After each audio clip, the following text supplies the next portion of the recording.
हरियाणा की lady teacher Manisha की मौत कैसे हुई, इसका जवाब आज भी किसी के पास नहीं है। मनीषा के माता पिता आज भी इस उम्मीद में हैं कि उनकी बेटी को न्याय मिले। 13 अगस्त को मनीषा का शव एक खेत में मिला था।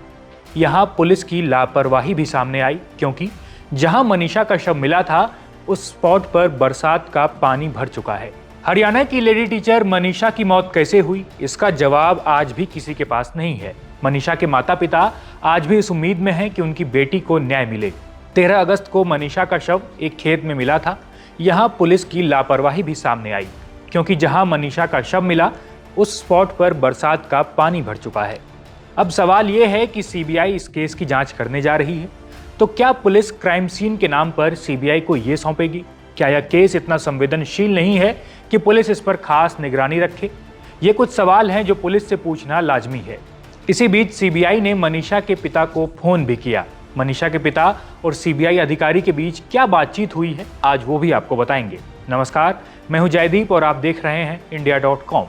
भिवानी के गांव ढाणी लक्ष्मण की लेडी टीचर मनीषा की मौत का सच ढूंढने अब सेंट्रल ब्यूरो ऑफ इन्वेस्टिगेशन यानी सीबीआई आएगी।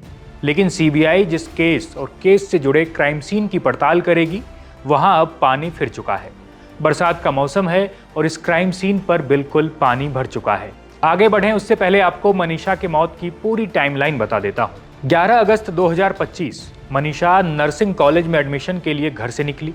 शाम को घर ना लौटने पर परिजनों ने थाने में गुमशुदगी की शिकायत दर्ज कराई। फिर आया 12 अगस्त का दिन।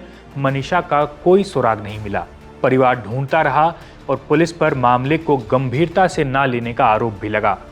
13 अगस्त को सिंघानी गांव के खेतों में मनीषा का शव मिला। परिजनों ने पहचान की और फिर रोड जाम कर 4 घंटे प्रदर्शन किया, जिसके बाद खूब बवाल हुआ। 14 अगस्त को पहला पोस्टमार्टम किया गया। इसमें मनीषा का गला कटा मिला। 16 अगस्त को दोबारा पोस्टमार्टम किया गया और फिर 18 अगस्त को पुलिस को मनीषा का सुसाइड नोट भी मिला। पुलिस ने दावा किया कि कीटनाशक निगलने से मौत हुई है और आंख और गले को जानवर नोच गए हैं। फिर 20 अगस्त को वो दिन आया जब मामले की जांच सीबीआई को सौंपने का ऐलान हुआ। इसी दिन तीसरी बार दिल्ली एम्स में मनीषा का फिर से पोस्टमार्टम हुआ और फिर 21 अगस्त को ढाणी लक्ष्मण गांव में मनीषा को अंतिम विदाई दी गई, यानी उसका अंतिम संस्कार कर दिया गया। अब आपको ये बताते हैं कि सीबीआई अधिकारी ने मनीषा के पिता से क्या बातचीत की है। मनीषा के पिता संजय ने बताया कि उनके पास सीबीआई के अधिकारी का फोन आया। उन्होंने सोमवार तक आने की बात कही है। पिता ने कहा कि अब सीबीआई की जांच शुरू होने के बाद ही कुछ कहूंगा। इस केस में सीबीआई किन लोगों से पूछताछ करने वाली है, ये भी जान लीजिए। सबूतों के अलावा पुलिस इस केस में कई लोगों से पूछताछ कर सकती है, जिसकी लिस्ट जरा लंबी है। इसमें मनीषा के परिजन, प्लेवे स्कूल स्टाफ और संचालक जिसमें मनीषा पढ़ाती थी, खाद बीज विक्रेता जिससे मनीषा ने 1 लीटर मोनो स्प्रे खरीदी थी।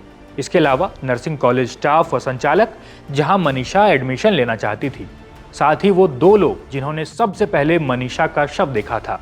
इसके अलावा लोकल पुलिस के जांच अधिकारी, पोस्टमार्टम करने वाले डॉक्टर समेत कई नाम संभावित लिस्ट में हो सकते हैं, जिनसे नए सिरे से पूछताछ की जाएगी और इस पूछताछ के बाद कई सारे नए राज भी खुलेंगे। और जैसे ही इस पर कोई भी अपडेट आता है, हम आप तक लगातार पहुंचाते रहेंगे। तब तक के लिए देश और दुनिया की तमाम खबरों के लिए देखते रहिए India.com।